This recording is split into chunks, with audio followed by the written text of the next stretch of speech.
2025 оны 3 сарын 10. За энэ бол маш чухал өдөр. Энэ өдөр ерөнхийдөө бол Монгол улсад спорт бооцоогоор ерөнхийдөө бол мөнгө олохыг хуульчилсан өдөр.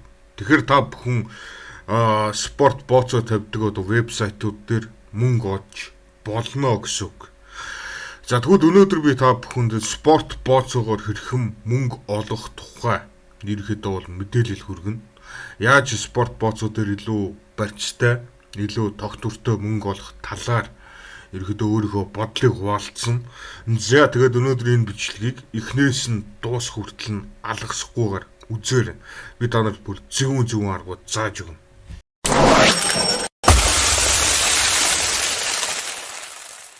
Монгол улсаас интернетээр мөнгө олох арга замуудыг хайж байгаа бол миний YouTube сувгийг subscribe хийгээд bell icon дээр нь аалгээд дараад өгөөрэй.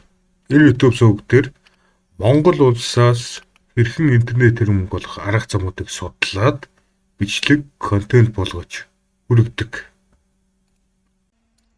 За юу гэвэл тэгэхээр би та нарт хамгийн эхлээд спорт бооцоо гэж юу болох талаар мэдээлэл хүргэе, мэдэхгүй юм ч гэсэн байж магадгүй. Гэхдээ маш товчхон байдлаар за спорт бооцоо гэдэг нь одоо жишээ нь Америкийн нэгдсэн улсын баг, Германы багтай одоо хөдөлмөрийн тэмцээн болж гинэ гэж бодоход чи Америкийн нэгдсэн улсын баг нь ялна, эсвэл Германы баг нь ялна гэдэг ихтэй ялах баг дээр бооцоо тавина гэсэн үг.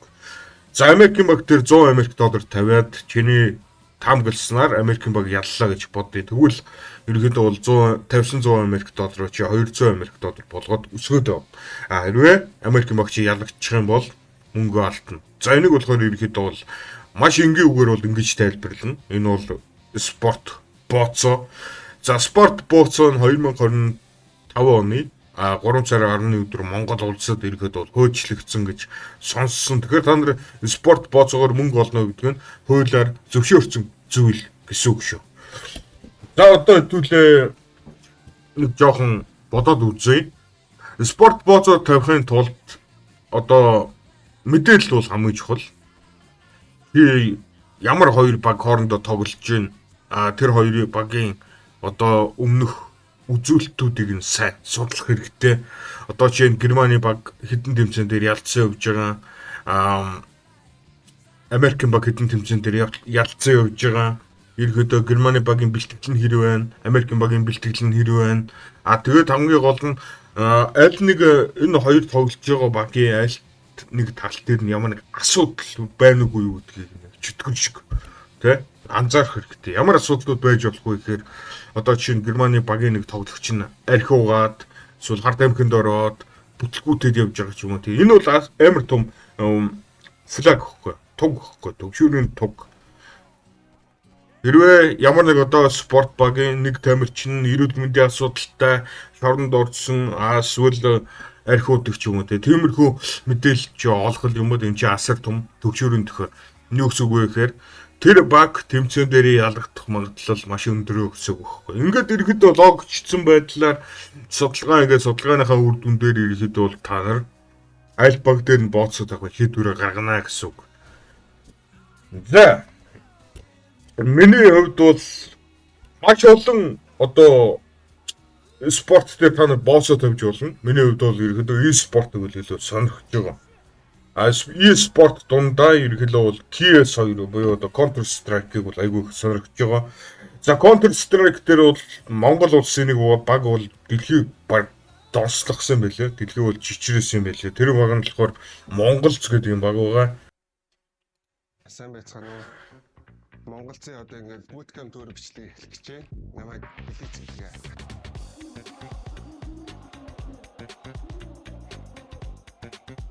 Энийг харж байна. Амар олон тэмцээнд ороод цом амаад тэгээд ерөөхдөө бол амар амжилттай явж байгаа баг. Шууд ингээл орж ирээл мэдээж манай Монголын лого өгтөн хүн бүрийн бүр амар том пентхаустай. Энэ пентхаусыг нь ерөөхдөө бол ивэд байраар хангаж өгсөн гэж би бол ойлгосон. Олон e-спортын тэмцээнүүдэд төрүүлээд танаас авч байгаа хангамжийн та нар зүгээр л хараа л та. Пентхаус. Ой чи ингэж нээд юм байна. Би өргөч чинь нарыг нээдэг юм дөө. Хөрөвч галтгооноос хол хүн идэх болохоор л иддэг. Тийм байна. Бид нар ингээд баахан ундаа байдаг нөчтөр нөгөө нэг яалагийн авраг австай тэмдэглээд амралтанд яваа. Тэгээд энэ баахан ундаа мундаа илүү гарцаа. Энэ манцаа одоо доктортой их гэж байгаа. Энэ ч гэсэн их гэж байгаа. Би ер нь амар сайн хаад идэг. Доктортой хийн. Тэгээд энэ жаа. Гэтэ ерөөдөө бол та нар харж чинь те.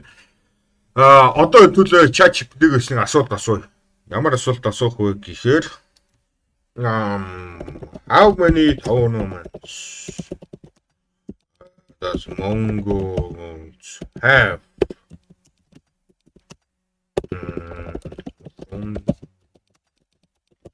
2025-оноос 2024 оноос 2025 оны хооронд ерөнхийдөө Монголд гэдэг энэ баг хичнээн одоо улсын тэмцээнд оролцсон бэ. За тэгэнгүүт энэ чинь ингээд оролцсон бүх одоо тэмцээнүүдийн нэрийг он сартанд гаргаад өгч байна. За 2024 оны хамгийн ихний тэмцээн нь болохоор Late July 24 2024 ерөнхийдөө бол 2024 оны 7 сарын сүүлчээр Sky Sport Championship 2024-д оролцсон юм байна. За тэгээд одоогийн байдлаар ерөнхийдөө хамгийн сүүлд оролцсон тэмцээн нь болохоор 2025 оны 8 сарын 3-нд. За энэ бол одоо энэ тэмцээнийг болж байгаа юм байна. 7 сарын 26-наас 8 сарын 3-ны хооронд I am Cologne 2025 гэдэг энэ тэмцээн ерөөхдөө одоо болох юм байна. Тэгэхээр та нар энэ I am Cologne дээр нь ерөөхдөө бол бооцоо тавьж болно гэсэн. Одоо хэдүүлээ энэ Монголцыг хэр олон тэмцээндээ ялцсан. Хэр олон тэмцээндээ ялагдсан. Тэрийг нь мэдж байгаа. How many wins and losses they have from these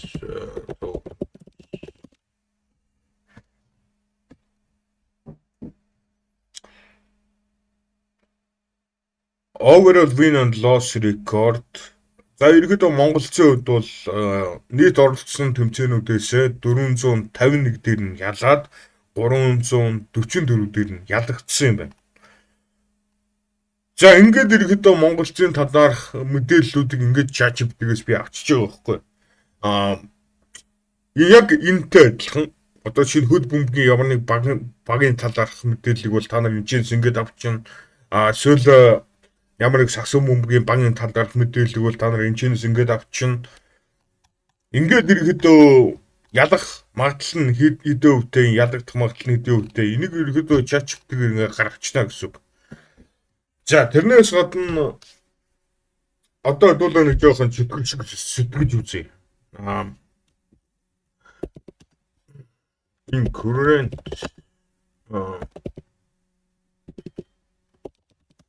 tournament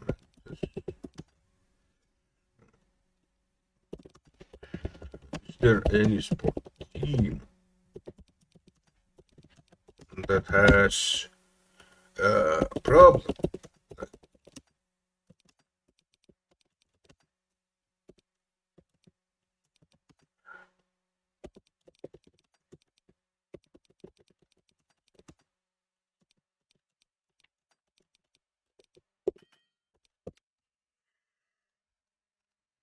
За би юу гэж асуусан бэ гэхээр яг одоо ингэж болох байгаа тэмцээнүүдэд одоо ямар нэг багийн гишүүн нь хар тамхинд орцсон эсвэл ямар нэг багийн гишүүн нь одоо ирэхэд бол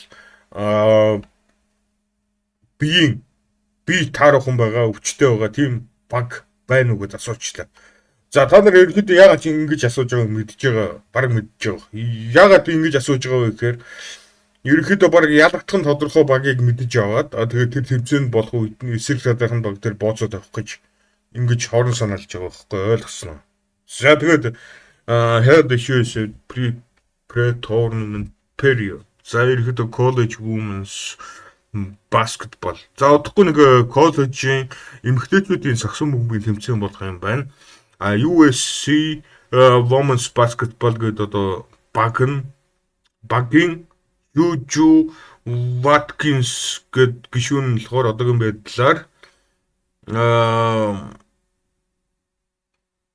За ямар нэг асуудалтай байгаа юм байна. Тэгээд tournament rehabilitation is expected to span за ерөөдөө тэр Жожо Валкинсийн имчилгээ нь бол 6-аас 9 сар орчим болох юм байна. Тэгээд ерөөдөө бол багийн тоглолтод бол азар муугар нөлөөлж байгаа. Нэг гол тоглогч нь байхгүй болцсон. Тэгэхээр ерөөдөө бол ордон тоглогч явна гэсэн үг. Тэгэхээр энэ USC Women's Basketball гэдэг энэ баг бол асуудалтай байна гэсэн үг. Тэнгүүт нь та нар яах вэ гэхээр энэ багийн оролцож байгаа тэмцээн дээр нь бооцоотой. Гэхдээ энэ баг дээр биш. Тэгж асуудалтай баг дээр бооцоотой гэж хэл байхгүй. Эсрэг талын баг дээр бооцоотой байна. Гэсэн үг байхгүй ойлгосон. За иймэрхүү байдлаар бүх мэдээллүүд нь ChatGPT дээр байдаг учраас иймэрхүү байдлаар та нар барьцтай болох байхгүй.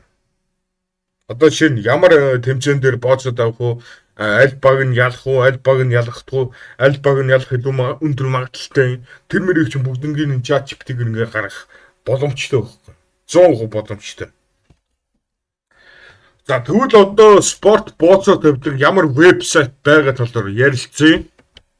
За ерөөдөө бол би хувьдаа Mailbit гэдэг Монголын нэг вебсайтыг бол олсон байгаа спорт бооцоо тавьдаг. Тэгээ Mailbit нь миний бодлоор Монгол улсад бол хууль ёсны эрхтэй бүр тийм хууль ёсны эрхтэй вебсайт гэж ойлгосон. Яагаад вэ гэхээр бүх спорт бооцооны төрлүүдийг хуулиар зөвшөөрсөн чинь Mailbit чинь спорт бооцооны вебсайт юм чинь Монголд бол үйл ажиллагаа явуулах хууль ёсны зөвшөөрөлтэй гэсэн үг бизтэй. За тэгээд хэрвээ та нар дүрдэлцэг.com миний одоо airdrop тавигддаг энэ пэйж рүү орох юм бол би энэ чинь Mailbit рүү одоо бүртгэл үүсгэх линкийг нь оруулсан байгаа.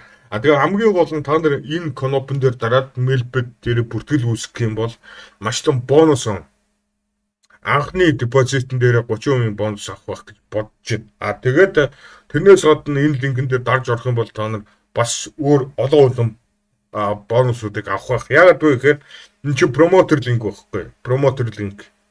Намайг ерөөхдөө бол Mailbit-ээс намайг спонсорлж байна гэсэн. Энэ удаагийн бичлэгийг Mailbit ерөөхдөө бол анх аль бие ёсоор спонсорлж байгаа. Тэгэхээр энэ удаагийн энэ бичлэг бол төлбөртэй бичлэг гэсэн. Mailbit-ээс над мөнгө төлсөн. Тэгээ Mailbit-ийг би рекламдж байна гэсэн. Тэгэхээр чи промошн линк ойлгосон. Энэ контент дараагийн бол та нар маш том бонус авна. Тэгээд би энэ airdrop page-ийнхаа линкийг нь энэ үзэж байгаа бичлэгний шин description дээр оруулсан байгаа. Одоо жишээ нь энэ монголчуудын бичлэгэн дээр жишээ авчие. Яаж бичлэгний description-ыг хардаг вэ гэхээр мэдэхгүй хүмүүс гэж хэлэхэд энэ чинь нэг more гэдэг жижигхэн кноп байдаг. Яг үзэж байгаа бичлэгний чинь доор. За more дээр ингээд дарангууд энэ бичлэгний description-с гэн гараад гэн. Одоо монголчуудын хувьд бол өөрсдийнхөө онлайн дэлгүүрийн линкийг оруулсан байна. Яг энэтэй адилхан би өөрийнхөө бичлэгийн доор ерөөхдөө бол энэ airdrop page-ийнхаа линкийг оруулсан байна. За тэгээд та нар тэр линкэн дээр дараад миний airdrop page руу ороод тэгэнгүүтээ энэ join Mailbit гэсэн кнопн дээр дараад Mailbit дээрээ бүртгэл үүсгээд маш том бонусыг надаас аваарай.